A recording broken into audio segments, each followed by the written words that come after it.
akkam jirtu dhaggeeffattoota shaalloo Oromoo hundi keessan share, like, comment, subscribe gochuu hin dagatinaa. Sagantaa kana yeroo yeroodhaan fooyyessaa deemaa jira.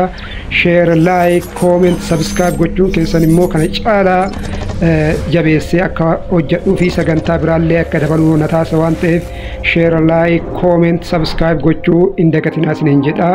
Ani shaalloo Oromooti.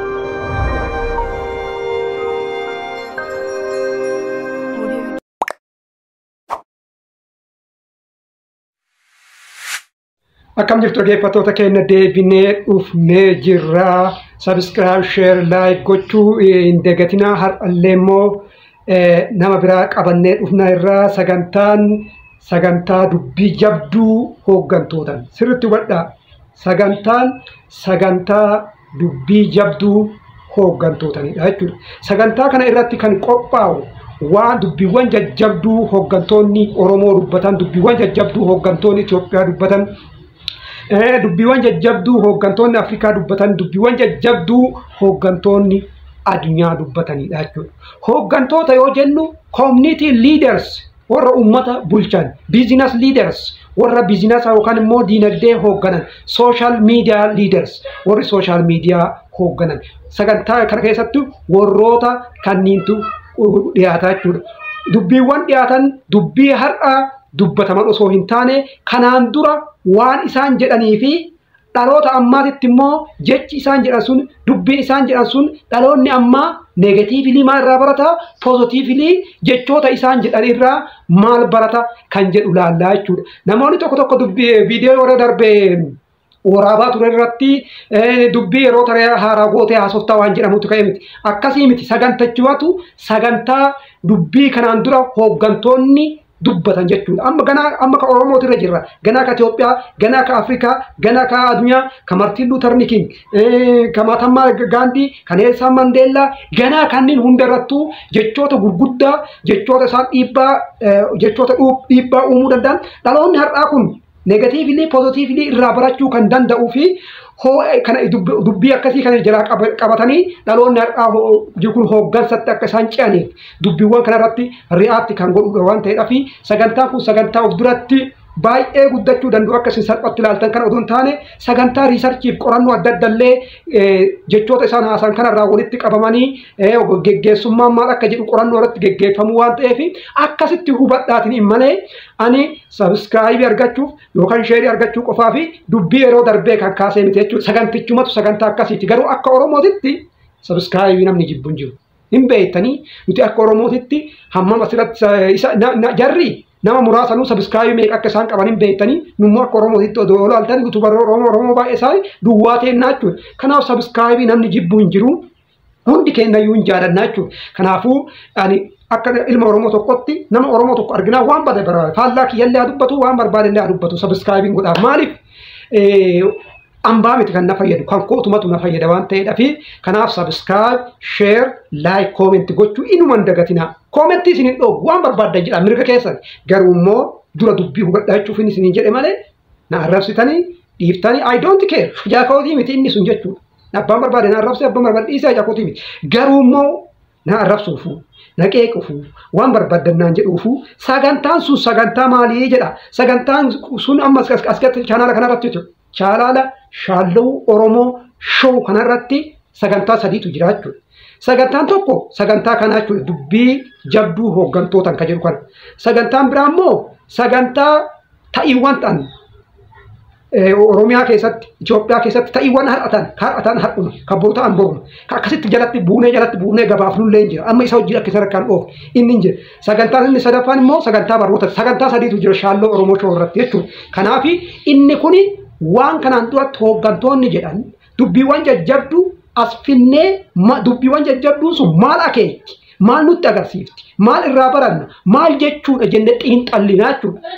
Kanaafi dubbii ammaa akka taate dubbii yeroo darbinee xiinxallee ta'e har'a Jawaar Mohaammed qabannee dhufnee irraa walumaan haa dhaggeeffannu.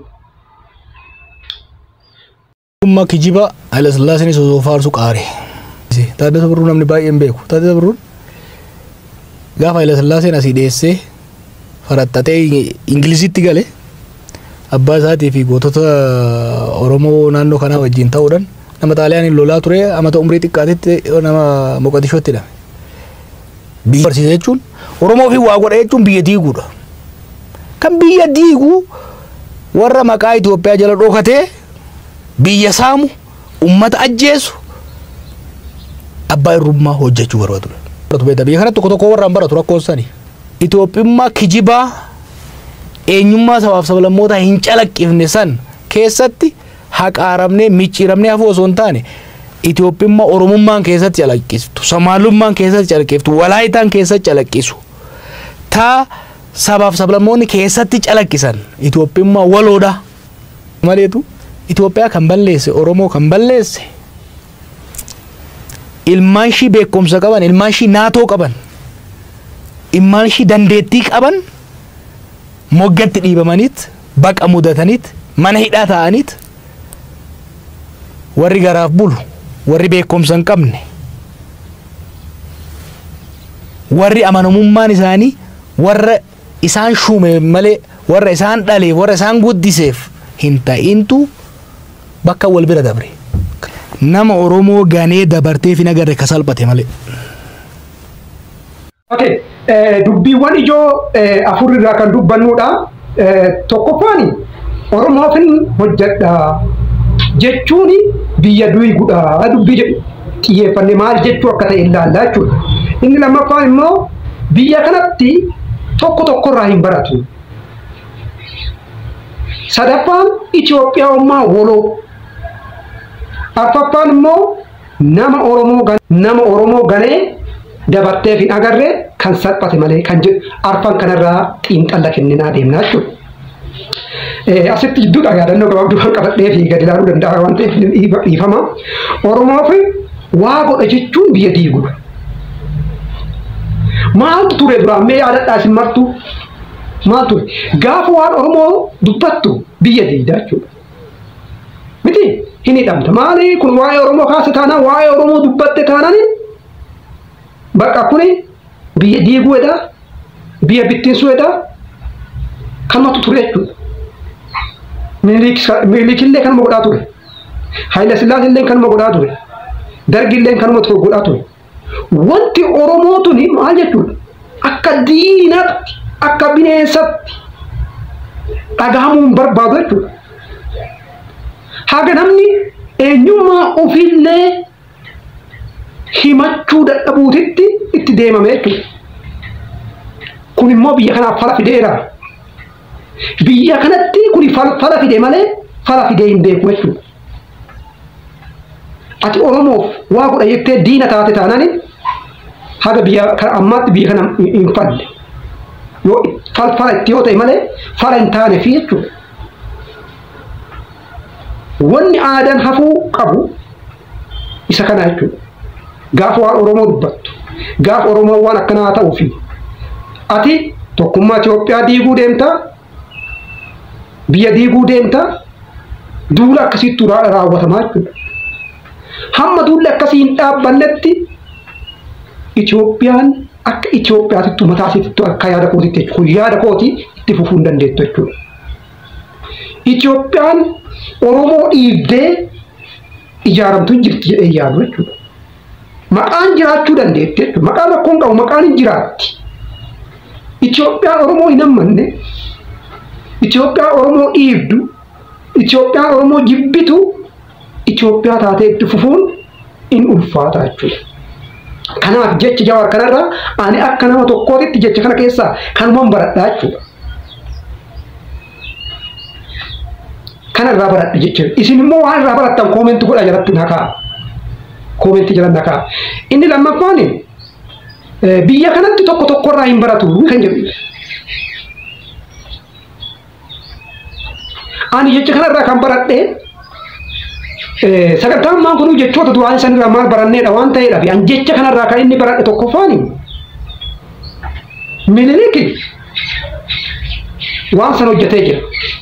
Biyya ijaara jedhee ta'ii guddaa waan guddaa hanga dhala namaa lafarraa fixutti Oromoo irratti raawwatee jira. Haayila Sillaaseen illee hin dhufee maqama Itoophiyaa tokkummaa Itoophiyaatiin jedhu maal godhe Oromoo akkasii hin jirre godhe jechuudha beekaa Oromoo fixe. Waan isin asitti beekuu qabdan yeroo baay'ee diinni irratti xiyyeeffata beekaa Oromoo irratti xiyyeeffata. Maaliif beekaa irratti xiyyeeffatan beektaa? Nama beekaa keessaa gaafa fixanii nama hoogganuun salphaadha. Yoo beekaan keessa jiraate nama hoogganuu hin ulfaata waan ta'eef diinni kana beekaa jechuudha. Diinni kana beekaa jechuudha. Tokkummaa Haayile Sillaasellee Oromoo jedha tokko tokko ani seenaa isaa ammas qo'adheen agarree waan ta'eedhaafi maqama tokkummaa Itoophiyaa saniin Oromoo hacuucaa ture jechuudha. Minilik irraan baranne jechuudha.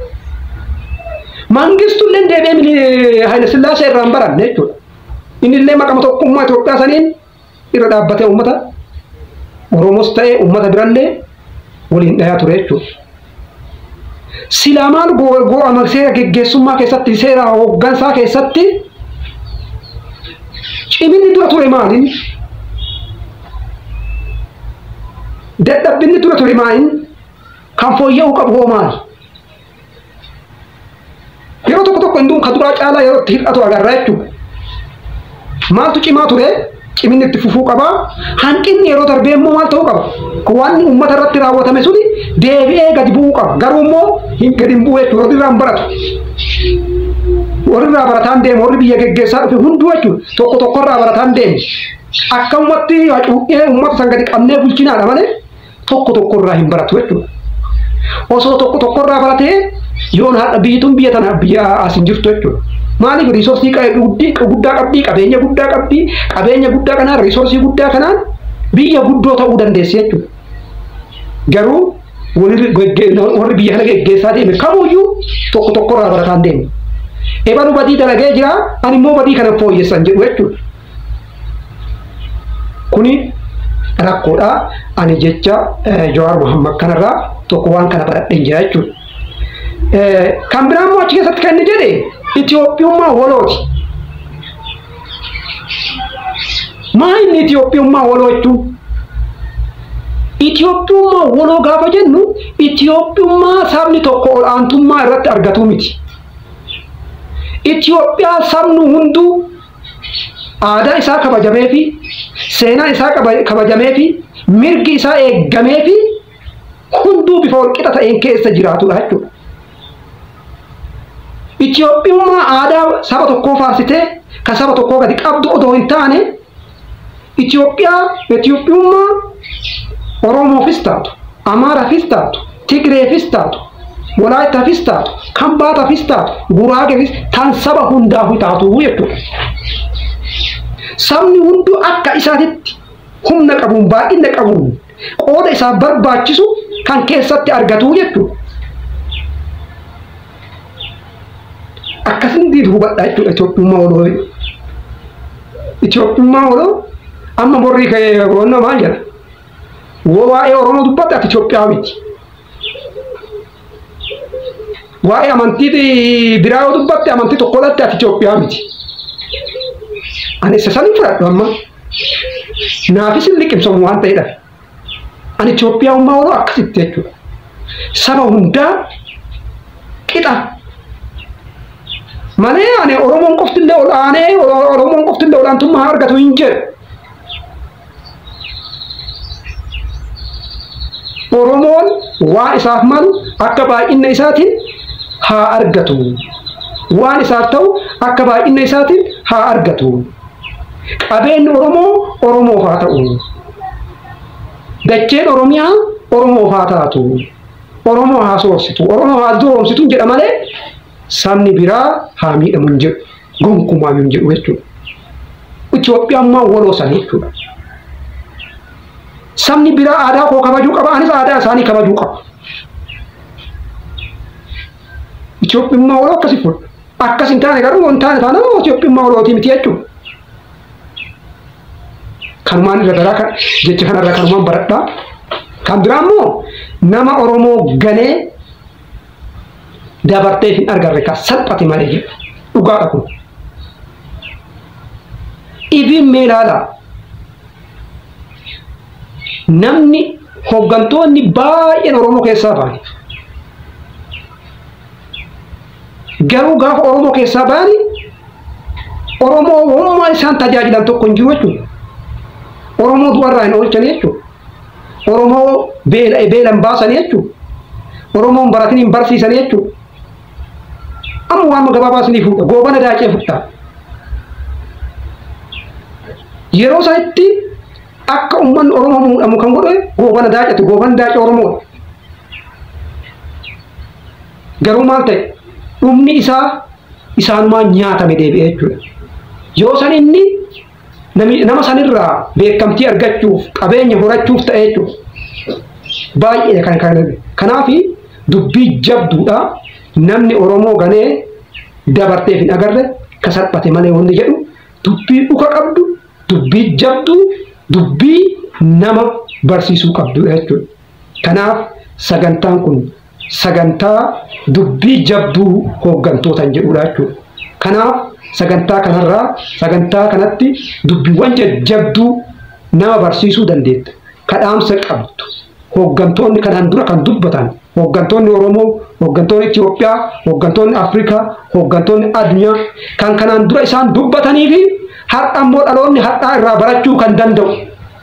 Yoo badii taate barate irraa baratee badiirraa kan deebi'uu danda'u. Yoo gaarii taate immoo gaarii sanirraa baratee itti fufsiisuu kan danda'u. Sagantaan kun sagantaa akkasiiti waan ta'eedhaaf namoonni osoo hubatiin qeeqa keessa seentan qeeqa keessan sirreeffadhaa. Nama qeequu waanuma jiraatu rakkoo tokko qabu jechuudha. Anillee ilma namaati qeeqamus qabaa hin fooyyeffadhaa. Kanaaf sagantaan kun sagantaa kanaan dura hooggantoonni maal jedhan maal dubbatan dubbiin jabduu isaanii dubbiin jabduun sun maal akeetti dhaloonni har'aa dubbii kanarraa maal baradha ani maal baradhe mataa kiyyatti dhaloonni dhufummoo maal irraa barata dubbii kana immoo ani akkamitti ilaalan ture dubbii isaan dubbatan kana akkamitti amma yeroo biraa Martin Luther King isinii dhiyeessinaa jechuudha. Nelson Mandela hin dhiyeessaa jechuudha.